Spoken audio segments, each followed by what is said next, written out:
Hey guys, welcome to movies books and coffee. నా story and నా content మీకు నచ్చుతున్నట్టయితే please subscribe and follow for more. వెసవ్ వెనెలా ఎపిసోడ్ 2.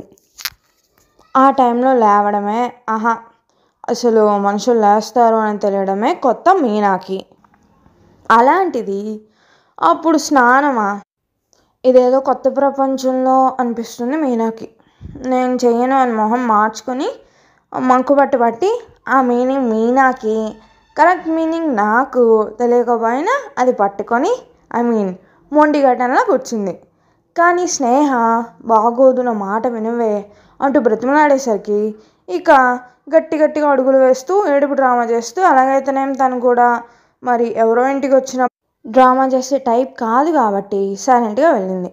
వేడి నీళ్ళతో స్నానం చేసేసరికి ఎంతో బాగుందనిపించింది. ఫిజికల్గా కాదు కానీ మెంటల్గా, మానసికంగా భలే హాయిగా అనిపించింది ప్రాణానికి. రెడీ అయ్యి స్నేహకి తనకు ఇచ్చిన రూమ్ని చూసింది. విశాలమైన రూమ్ అది. ఒక పక్క dressing table, double cot bed, ఇంకోవైపు కబోర్డ్స్ ఉన్న రూమ్. పక్కకు వెళ్ళి బాల్కనీ ఓపెన్ చేసి చూసింది. తలుపులు తీయగానే తాకింది కాలుష్యం లేని చల్లటి గాలి. మనసుకి ఏదో మత్తెక్కించే గాలి. ఒక క్షణం అలా ఏదో మైకంలోకి వెళ్ళింది మీనా. అలా కొన్ని క్షణాలు ఉండి అంతలోనే ఎవరో తట్టి లేపినట్టు స్పృహలోకి వచ్చి, బాబోయ్ ఏంటిది ఎలా ఉంది, ఏదో అడిక్ట్ అయిపోయా డ్రగ్లా అని తనలో తను అనుకొని ఎదురుగా చూసింది. కొంచెం దూరంగా పచ్చటి పొలాలు ఆకాశాన్ని తాకుతున్నాయా అన్నట్టు ఉన్న కొండలు, చిన్న సెలయేరు, భలే ఉంది ఏదో సీనరీలా. ఇటు ఇల్లులు తక్కువ ఉన్నాయి, ఏవో కొన్ని, మహా అయితే ఒక 7 అలా. అందులో ఒకటి కొంచెం పెద్ద ఇల్లులో ఉంది. దీనికి పక్కగా దగ్గర ఈ భవంతి అంతా పెద్దగా. కొద్దిసేపు వాటి వైపు చూసి ప్రయాణం బడలిక, ఎప్పుడూ అలవాటు లేకపోవడం, ఈ టైంలో ఇలా ఎర్లీగా లేవటం చేత అలా పడుకొని నిద్రపోయిన రూమ్లోకి వచ్చి వస్తున్న ఫ్రెష్ ఎయిర్తో స్నేహకి నిద్ర రాకపోవడంతో కొద్దిసేపు అవి ఇవి చూసి ఆకలి వేస్తుండడం ప్లస్ రూమ్లో ఏం చేయడం తెలియక కిందకి వెళ్ళింది. కిందకు వస్తున్న స్నేహాన్ని చూసిన పార్వతి గారు, అయ్యో లేట్ అయిందమ్మా, సారీ, నేనే వద్దాం అనుకుంటున్న పైకి ఇవి తీసుకొని నువ్వే వచ్చేసావు, రారా ఎంగిలి పెడదు, మీనా ఎక్కడా అనేసరికి అసలే ఫుల్ ఆకలి మీద ఉన్న స్నేహ ఆగలేక సైలెంట్గా ఆవిడ చూపించిన టేబుల్ దగ్గరికి వెళ్ళి సెటిల్ అయిపోయింది. మీనా నిద్రపోతుందా ఆంటీ, టైర్డ్ అయ్యి, పాపం తనకు అలవాటు లేవు జర్నీస్ అంటూ సమాధానం ఇస్తుంటే ఆవిడ నవ్వుతూ, మరి నీకు ఉన్నాయా అమ్మా అని వడ్డిస్తున్నారు. దానికి సమాధానంగా చిన్న నవ్వు నవ్వింది స్నేహ. నేతిగారులు, మినపరొట్టె, వాటిలోకి అల్లం పచ్చడి, మిర్చి పచ్చడి, వేరుశనగ చట్నీ, పదార్థాలు మామూలుగానే రుచిగానే ఉండటం, స్నేహ ఆకలి మీద ఉండి అవి రెట్టింపు రుచిగా అవడంతో ఆవిడ కొసరు వడ్డిస్తుంటే బలవంతంగా, బాబోయ్ నాకు డే ఫుడ్ పెట్టేశారు, ఇంకా చాలా ఆంటీ అనుకుంటూ భుక్తాయాసంతో లేచి, ఉఫ్ కొంచెం కాదు చాలా వాకింగ్ చేయాలి ఇప్పుడు నేను, అలా నడిచొస్తా ఆంటీ అని ఆవిడకి చెప్పి, ఆవిడ పొలాల్లో పాములు అవి ఇవి ఉంటే చూసుకో అమ్మా అని జాగ్రత్తలు చెప్పి పంపితే అలాగే అని తల ఊపి బయటకు నడిచింది. ఆ పచ్చని ప్రకృతి గాలి పీలుస్తూ అలా కొంత దూరం వెళ్ళింది. ఆ అందాలని చూస్తున్న కొద్దీ ఇంకా వెళ్ళి మొత్తం చూడాలి అనిపిస్తుంది. కానీ తెలియని కొత్త ప్రదేశం, అక్కడ అపాయకరమైనవి అసలు ఉన్నాయో లేదో తెలీదు. ఒకరే వెళ్ళడం సబబు కాదు అని అలా కొద్దిసేపు నడిచి కొంచెం తన ఆయాసం తగ్గింది అనుకుని వెనుదిరిగి వచ్చి క్రమంలో ఒక ఇంటి బయట అరుగు మీద ఉన్న ఒక ముసలావిడ తననే గుచ్చి చూస్తూ ఉండటంతో, ఇలాంటివి కొత్త కాబట్టి సహజంగానే ఇంట్రోవర్ట్ అయిన తను చూడనట్టు నడుస్తూ మళ్ళీ చూస్తారు ఆవిడ ఇంకా అలానే చూస్తూ ఉండడంతో చిన్న చిరునవ్వు నవ్వింది. చూసి చూడనట్టు ఉండటం, చూసి వదిలేయటం కన్నా ఒక చిరునవ్వు నవ్వితే మంచిదే కదా అని ఆవిడ నవ్వలేదు. కానీ ఏదో గ్రీన్ సిగ్నల్ ఇచ్చేసినట్టు దగ్గరకు వచ్చేసి మొహంలో మొహం పెట్టి చూస్తూ, ఎవరమ్మాయి నువ్వు, ఎవరింటికి వచ్చావు అంది పెద్ద, అదేదో కోటకు కాపలా ఉండే రక్షక భటుడిలా. మీనా వాళ్ళ మామయ్య పేరు గుర్తులేదు కానీ గుర్తు ఉన్న పార్వతి గారి పేరు చెప్పింది స్నేహ ఇబ్బంది పడుతూనే. పార్వత, ఆవిడెవరు సాగదీసింది ఆవిడ. అదిగోండి ఆ బిల్డింగే అని అటువైపు చూపించేసరికి, ఓరోర్ని మా కృష్ణారావు మేనకోడలు నువ్వే అంటే అలా చెప్పు, పార్వతి అంటావేంటి, మీ మామ పేరు చెప్పాలి అని ఆవిడ మహదానందంగా చెప్పుకుంటూ పోతుంది. అసలే ముందు తిరిగి స్మైల్ చేయకపోవడం నచ్చలేదు. 2 క్వశ్చన్స్ అడగటం, 3 హస్బెండే కింగ్ అని మాట్లాడుతుండేసరికి అస్సలు నచ్చలేదు స్నేహకి. నేను వాళ్ళ మేనకోడలి ఫ్రెండ్ని అండి అంది పొడిగా. వెళ్ళిపోవాలి ఎంత వీలైతే అంత త్వరగా అని. ఫ్రెండో అదేంటి అడిగింది. ఆవిడ ప్రపంచ ఇబ్బందులతో నాకు సంబంధం లేదు అన్నట్టు స్నేహితురాల్ని అంది. స్నేహ తన బుక్ నాలెడ్జ్ని గుర్తు చేసుకుని కష్టపడి, సరే అండి ఇంక వెళ్ళొస్తాను పనులున్నాయి అని తప్పించుకుందాం అంతాను. ఈ ముసలావిడికి కూడా ఇంట్రెస్ట్ పోయినట్టుంది, తను మీనా కాదు అనేసరికి సరే సరే వెళ్ళమ్మా అని ఆవిడ లోపలికి వెళ్ళింది. ఈ మ్యాటర్ ఇంకా కొన్ని గొంతులతో పంచుకోవాలని. ఇంటికి వచ్చిన స్నేహకి ఏం చేయాలో అర్థం కావట్లేదు. 11 అవుతున్నా పడుకున్న మేడం లేవలేదు, పడుకుందో కోమలకు పోయిందో అర్థం కావట్లేదు. ఇక విసుగొచ్చి లేపేద్దామని వెళ్ళిన స్నేహకి నిద్రపోతున్న చిన్న పసిపిల్లలా కనిపించేసరికి తన పెదవుల మీద కూడా ఒక చిరునవ్వు వచ్చేసింది. సైలెంట్గా వచ్చి అలా కూర్చుంది. ఇక ఏమ్మా బోర్ కొడుతుందా అన్నారు పార్వతి గారు లోపలికి వస్తూ కూర్చోపోయాక. ఆహా అలా ఏం లేదా ఆంటీ అంది మొహమాటంగా లేచి నిల్చొని స్నేహ. కూర్చో కూర్చో అమ్మా అని మీనా చూసి ఇంకా లేవలేదా అని స్నేహ నవ్వుతుండేసరికి పార్వతి గారు కూడా నవ్వి తన పక్కన కూర్చున్నారు. టీవీ చూస్తావా? ఇక్కడికి నెట్ ఫోన్ అంటే కొంచెం కష్టం కానీ టీవీ చూడొచ్చు అంటే చూద్దామని ఉన్నా. లేదా ఆంటీ పర్లేదు అని అంది స్నేహ మొహమాటంగా. నువ్వు నమ్మదివి కదరా అని ఆప్యాయంగా నవ్వి, మా పిల్లలకి ఇంకొద్దిసేపట్లో ఇక్కడికి వస్తారు, లేకపోతే అదిగో కనిపిస్తుంది మా బావగారు అంటే మీనా వాళ్ళ పెద్ద మావయ్య ఇల్లు అదే, అక్కడ ఉంటాడు మా ఇంకో అబ్బాయి, మా బావగారి కొడుకు, నీకు ఇంక బోర్ కొట్టదులే అంటే స్నేహ చిరునవ్వు నవ్వింది సమాధానంగా. వీళ్ళ మాటల్లో పడి దానికి మెలకువ వచ్చేసింది మీనాకి.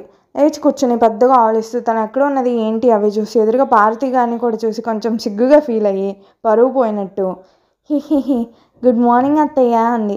అత్తయ్య అన్నది తనకి చాలా కొత్తగా ఇబ్బందిగా ఉంది. ఆయన ఆంటీ అంటే బాగోదేమో, కొన్ని రోజులు పిలిస్తే అదే అలవాటు అయిపోతుంది అని ట్రై చేస్తుంది పాపం పసిపిల్ల. అది అర్థమైన పార్వతి గారు చిరునవ్వు నవ్వి, మార్నింగ్ కాదమ్మా కోడలు పిల్ల, ఇది ఆఫ్టర్నూన్, కానీ భోజనమైనా చేస్తావా లేకపోతే ఇంకా రేపైనా తినేది అనేసరికి సిగ్గుతో ఎరిపెక్కిన చెక్కులతో తల వంచింది మీనా. ఇక నవ్వుకుంటూ త్వరగా రండిరా తిని ఉండండి మా పిల్లలు వచ్చే లోపల అని కిందకి వెళ్ళిపోయారు పార్వతి గారు.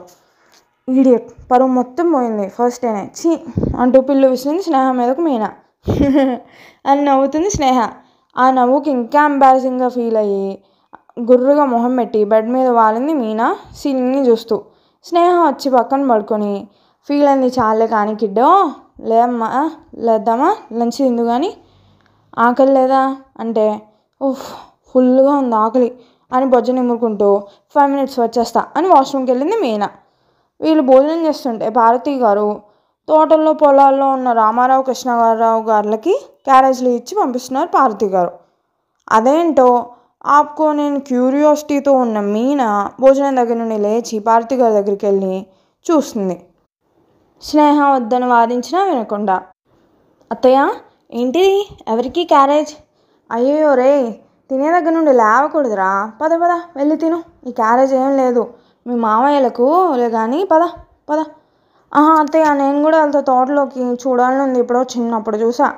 రే నువ్వు భోజనం చేస్తున్నావు కదా, తినేసరికి లేట్ అవుతుంది, రేపు వెళ్దులేక ఇక్కడే కదా ఎలానో అంటే పట్టకుండా అలాగే చిన్నపిల్లలా మారాన్ చేస్తుంటే ఉఫ్ ఏంటో అనుకున్నా అని ఆవిడ అనుకుంటూ, రంగయ్య నువ్వు తీసుకెళ్ళు లేట్ అవుతుంది, మీనా పద ఫస్ట్ నువ్వు తిను, నువ్వు స్నేహ తిన్నాక నేను మిమ్మల్ని ఒక మనిషికి ఇచ్చి పంపిస్తాను పద తిను అనేసరికి అని నడుచుకుంటూ చిన్నపిల్లలు ఎగురుకుంటూ వెళ్ళింది మీనా తినడానికి.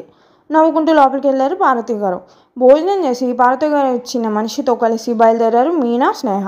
ఇంతలో దారిలో కంగారుగా ఎదురుపడిన ఒక మనిషి మీనాకు తోడుగా వచ్చిన మనిషితో, రే రాము మీ ఆవిడికి పురుటినొప్పులు వస్తున్నారా, అర్జెంటుగా బయలుదేరు నీకోసమే వస్తున్నా అనేసరికి, అమ్మాయి గారు వెళ్ళిరానా అంటే, సరే నేను చెప్తాలే అత్తయ్యతో, తోట అడ్రస్ నాకు చెప్పు అన్నంతో ఆయన మీనా గొడవ చేయడంతో చేసేదేం లేక ఆ ఎదురుపడిన మనిషిని ఆల్రెడీ వెళ్ళిపోమనడంతో, అదిగోండి అలా ఒక 100 అడుగులు దూరం వెళ్ళాక ఒక మలుపు వస్తుంది, ఆ తర్వాత కొబ్బరి తోట అండి, ఇక అక్కడ నుండి అన్నీ మనమేనండి ఎవరిని అడిగినా చెప్తారు అనేసరికి, సరే నువ్వు జాగ్రత్త మనీ కావాలేమైనా అంటే, అవసరం లేదండి మీరు జాగ్రత్త అని పరుగందుకుంటున్నాడు ఇంటికి.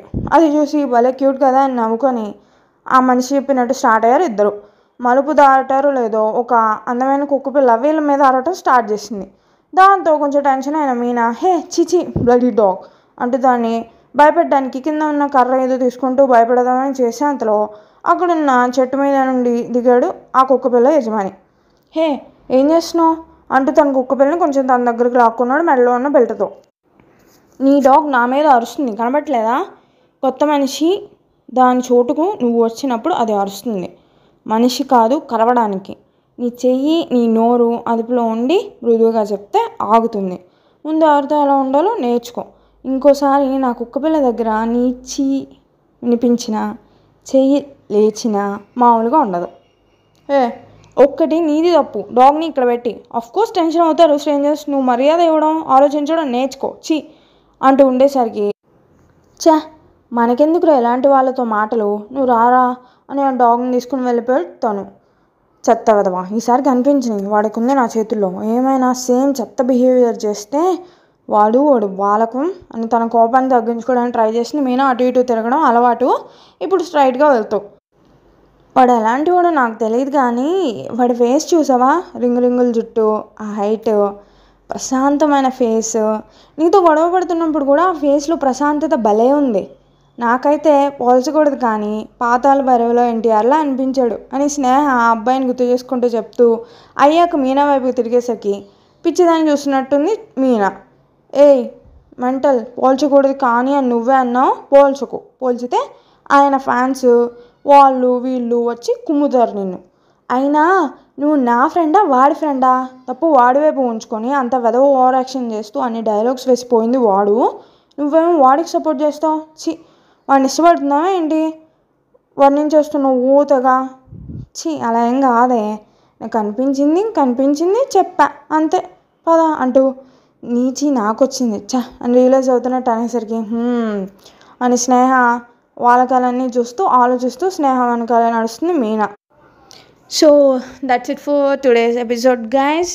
మీకు నచ్చుతున్నట్టయితే please subscribe and follow for more. Thank you. Signing of.